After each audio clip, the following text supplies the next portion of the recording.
Salut à tous, c'est Bourrichon. On se retrouve pour un résumé un peu spécial, puisque je vais d'abord en premier lieu résumer le débrief entre le Castres Olympique et la SM Clermont, le match en retard de la 23e journée, et après je vais faire un petit retour quand même sur les matchs de la 23e journée, où j'avais pas fait de débrief quand il s'était joué. Enfin bref, du coup après la mise en place de cette vidéo, place aux analyses et avec du coup Castres-Clermont en priorité. Bon, comme prévu, c'était un match accroché entre deux équipes qui globalement se valent, comme je l'avais dit, mais j'avais pas pronostiqué un bonus défensif pour Clermont. Moi, je pensais que Clermont allait repartir bredouille de ce déplacement dans le Tarn. Après, sur la première mi-temps, y a rien à dire. Castres est largement au-dessus. Clermont, franchement, à part l'essai de Fischer en début de match, après, ils ont rien fait de la première mi-temps. En tout cas, rien fait de bien. Et ça a continué jusqu'à à peu près la 50e, où il y a eu un réveil de la part des Jaunards. Mais pendant ces 50 premières minutes, les Clermontois, ils avaient pas beaucoup de possession déjà, et quand ils en avaient, il y avait vraiment toujours un en avant. En fait, ils ont fait je ne sais pas combien de fautes de main,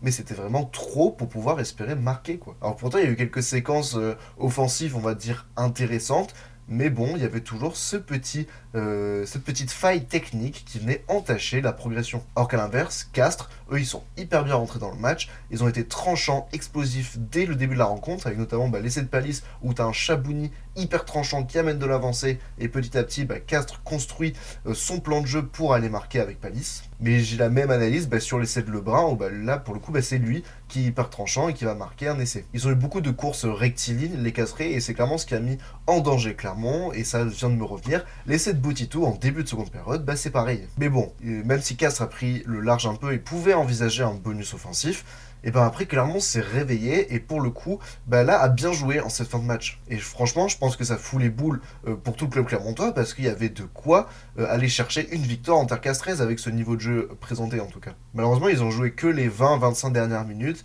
et c'est dommage, c'était trop tard, le score était trop large pour espérer revenir. En tout cas, Castres, du coup, fait une belle opération dans la course à la qualification. Bon, maintenant, on va repasser vite fait sur les matchs, ça va faire un petit rappel de ce qui s'est passé lors de cette 23e journée. Donc ça avait commencé directement par le multi, puisque Castres-Clermont était le match de 14h30 qui avait été reporté. Et dans ce multi, il y avait notamment eu Vannes-La Rochelle. Bon, c'était un match avec beaucoup d'intensité, notamment devant. Et sur ce combat-là, c'est les Rochelais qui ont clairement gagné, avec leur paquet d'avant qui retrouve des couleurs depuis plusieurs matchs.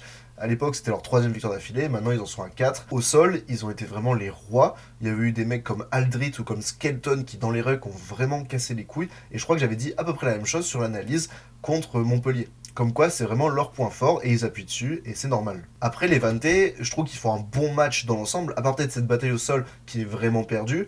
Ils ont l'envie, ils ont la détermination, ils ont aussi la technique pour aller chercher un essai de Moukoro en fin de match et pour pourquoi pas envisager une victoire. Mais malheureusement, il y a Antoine Astoy, quoi. Il nous délivre un geste qui est magnifique et qui va réitérer d'ailleurs sur le match d'après contre Montpellier et qui va permettre à La Rochelle donc d'enchaîner à l'époque une 3e victoire d'affilée et sur le match on va dire que c'était mérité. On continue le multi avec Lyon qui recevait Pau. Bon, sur ce match déjà il y a eu une première mi-temps qui était parfaite de la part des Palois. Même si dans un premier temps on va dire que la défense lyonnaise elle était plutôt perméable, elle était dure à franchir, mais Pau s'est très bien adapté en fait, ils ont vraiment recentré les Lyonnais du coup leur défense pour après pouvoir éclater sur les extérieurs. C'est comme ça qu'il marque plusieurs essais, notamment j'ai en tête celui d'Addis Ogbe en fin de première mi-temps. Bon, en seconde mi-temps, par contre, j'ai vraiment cru à un scénario style Montpellier-Stade français, je sais pas si vous vous souvenez, où les Montpelliérains étaient largement dominés, il y avait 30-3, un truc dans le genre, et puis ils étaient revenus pour gagner. Là, j'ai cru que Lyon allait faire la même chose, parce que beaucoup plus d'envie, beaucoup plus d'énergie, beaucoup plus de concentration sur la technique, enfin bref, tout allait mieux pour Lyon, et c'est normal qu'ils reviennent et qu'ils peuvent eux aussi envisager une victoire. Il y a des joueurs sur le banc qui ont vraiment apporté. Il y avait notamment Michael Guillard qui était remplaçant et qui a fait une rentrée époustouflante. Cependant, cette remontée lyonnaise, elle a été permise aussi parce que Pau au pied n'a pas été bon face au Perche et peut s'en mordre les doigts parce que je pense que s'ils avaient tout mis, ils auraient eu un matelas confortable et n'auraient pas eu à stresser en fin de match. On continue avec Perpignan qui recevait le Stade français. Bon, c'était un match avec une ambiance de phase finale, j'ai trouvé, parce que forcément c'était deux équipes qui jouent le maintien. Bon, après il n'y a pas eu grand chose sur ce match, une bonne défense, le jeu au sol, la conquête, c'était vraiment les points clés de ce match et aussi le jeu au pied avec l'occupation, quoi. Et dès que ça voulait un peu jouer, beaucoup d'approximations techniques, beaucoup de déchets qui ont fait que le rythme n'était pas forcément exceptionnel. Et sur ce match, j'ai quand même plus senti de confiance en Perpignan qu'au Stade français, même si je reviens un petit peu sur mon avis avec la journée qui s'est passée juste après, où finalement Perpignan ça va être compliqué avec un calendrier très chargé, alors que le Stade français, je pense, peut arriver à tirer une victoire, notamment sur la dernière journée face à Castres. Et enfin, le dernier match du multi, c'était le Racing qui recevait Bayonne. C'était un match très disputé, c'est normal, il y a eu match nul. Mais ce que j'ai bien aimé, c'est quand même les deux équipes ont essayé de jouer des coups dès qu'il y avait un petit peu d'espace, un petit peu de proposition de jeu. Mais bon, les défenses étaient aussi en place, donc en fait, ça laissait pas beaucoup de place. Donc c'était un match très disputé encore une fois et ça s'est joué sur des détails. Et je pense que Bayern peut nourrir des regrets parce qu'ils ont été moins réalistes que le Racing. Le Racing a plus marqué sur ses temps forts que Bayern, alors que pourtant c'est peut-être Bayern qui a eu plus d'occasions de marquer. Et ben il y a notamment cette pénalité de Joris Second à la fin qui est ratée, qui ne permet pas à Bayern de gagner et qui enlève 2 points au Basque. Enfin bon, je pense que pour la fin de saison ce sera pas préjudiciable, mais quand même, c'est dommage pour Bayern. Le match du samedi soir, c'était Toulon qui recevait Toulouse. Bon, on a vu un match avec une ultra domination toulousaine, franchement, c'était impressionnant. Toulon, ils ont souffert à cause de leur indiscipline. Il y a notamment Baptiste Serin, en l'occurrence, qui prend 2 jaunes et un rouge. Et puis après, ils étaient crevés les Verrois parce que jouer à 14, et puis même face à une équipe qui, je pense, dans tous les cas, était meilleure.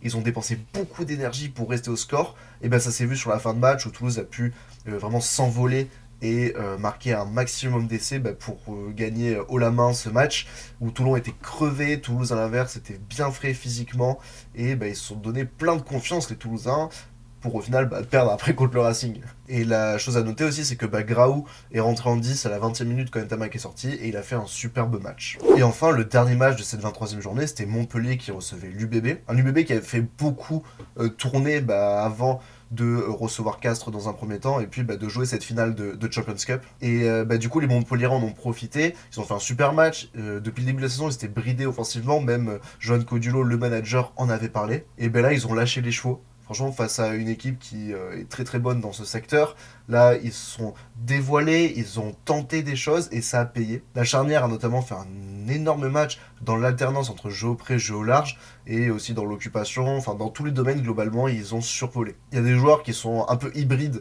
qui sont capables à la fois de ferrailler mais aussi de jouer des coups comme Nouchi, j'ai en tête. Ils se sont régalés dans ce match parce que ils étaient là pour tout. Côté UBB, bon, la défense a été clairement aux abois parce que les mecs jouent pas trop en fait, les mecs jouent pas trop ensemble, donc forcément ça communique mal et ça laisse des espaces. Mais bon après c'était quand même une équipe qui était en forte rotation, aucun vrai titulaire en fait de l'équipe n'a joué ce match et donc c'est compliqué de les juger, surtout quand on voit ce qu'ils ont fait derrière, à savoir la victoire contre Castres et surtout ces magnifiques victoires en Champions Cup contre Northampton. Enfin bref, il est temps de passer au top et au flop. En top, je vais commencer par Antoine Astoy parce que déjà il avait fait un bon match en général sur la rencontre, très précieux dans l'occupation, mais juste pour ce drop en fait, qui est magnifique et qui a vraiment permis à La Rochelle de gagner. On continue avec Anthony Boutier, qui avait tout réussi dans ce match, avant de tout rater sur le match d'après à La Rochelle. Là, sur le match face à l'UBB, il avait été vraiment très très performant et il avait été notamment récompensé par un essai en fin de match. Et enfin, le dernier top, c'est un joueur de Castres que j'ai beaucoup aimé. Il n'a pas beaucoup été cité dans la presse, j'ai trouvé. Mais c'est Louis Lebrun qui déjà en défense a été bon, capable de mettre des tubes et globalement il rate très peu de plaquage. Il a bien organisé le jeu quand Castres jouait à sa main et puis après j'en ai un peu parlé, mais sur son essai, c'est lui qui se le fait en ayant cette course très tranchante, très rapide, et qui lui permet d'aller inscrire un essai, quoi. En flop, maintenant, comment ne pas parler de Baptiste Serin. Franchement, il a aidé à ce carnage, en fait, à plomber son équipe quelque part, avec ces 2 cartons qui sont idiots d'une part et qui surtout ont causé beaucoup de dommages. Après je vais mettre Valentin Delpy. En ce moment je trouve qu'il est un peu moins bien, peut-être que forcément dû à son jeune âge, la pression est peut-être un peu trop grande pour une équipe qui joue le maintien comme Perpignan avec un public pareil et là ça se ressent sur ces matchs. Je trouve que au pied il est moins bon. En l'air, sur la couverture aérienne, je le trouve pas très bon. Et je pense qu'en fait, c'est juste qu'il faut qu'il grandisse. Et au départ, j'étais un peu sceptique quant à son transfert à Colomiers. J'aurais bien aimé qu'il reste à l'USAP. Mais finalement, je me dis que jouer en Pro D2 l'an prochain, ça peut clairement le former. Et il va s'aguerrir, c'est sûr, pour devenir un très bon joueur de top 14. Et enfin, le dernier flop, c'est Francis Seili, parce qu'il a pris un carton pour une manchette moldave sur Astoy au bout de 30 secondes, 40 secondes. Il est un peu coutumier du fait, en fait. Il avait déjà pris un rouge plus tôt dans la saison, je sais plus contre le Stade français, contre Castres, je sais plus bien. Et ça pénalise son équipe, alors que pourtant c'est un putain de joueur, mais il est beaucoup trop indiscipliné, quoi. Au niveau du classement, du coup, après ce match en retard, c'est Castres qui fait une très bonne opération en rentrant dans le top 5, un point de plus que La Rochelle. Et à l'inverse, clairement, même s'ils prennent un bonus défensif qui peut leur permettre de croire encore à une qualif, ça va être un peu compliqué parce que là, 4 points d'écart avec Castres, 3 points avec La Rochelle.